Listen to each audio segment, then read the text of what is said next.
Welcome back to our Bill of Rights series.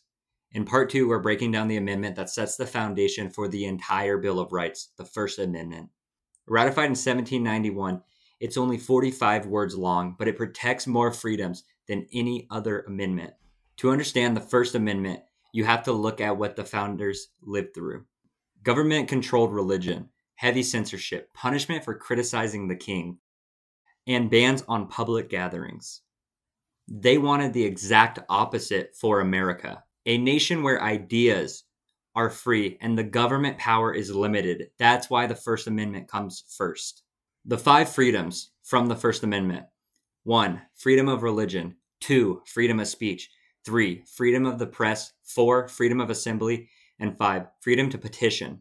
From freedom of religion, 2 protections that come from it are the government can't force a national religion. You can freely practice your faith, whatever your religion is. The second part, freedom of speech, protects your right to voice opinions, criticize the government, and express unpopular views. The Supreme Court calls it the marketplace of ideas. 3. Freedom of press allows journalists and citizens to investigate and criticize the government without fear. 4. Freedom of assembly protects peaceful gatherings, protests, marches, rallies, and meetings. Freedom to petition lets you demand change directly from the government.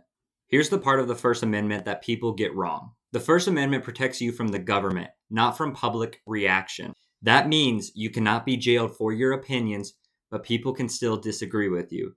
They can criticize you, they can debate you, or respond with their own speech. Free speech protects everyone, including the people who oppose what you say.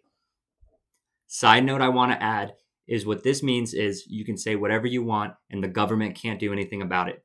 But that doesn't mean you will not still get criticized from the people. Why the First Amendment still matters today. Even over 230 years later, the First Amendment shapes modern life. Social media debates, protests, journalism, religious freedom cases, public criticism of leaders. Every major debate about free speech traces back to this amendment. The First Amendment is the backbone of American liberty. It protects your beliefs, your voice, your ideas, and your right to challenge the people in power. To end this segment, I want to read exactly what the First Amendment states. Congress shall make no law respecting an establishment of religion or prohibiting the free exercise thereof or abridging the freedom of speech or of the press or the right of the people peaceably to assemble and to petition the government for a redress of government. That is the First Amendment. I hope you enjoyed listening, and we will see you next time. Thank you.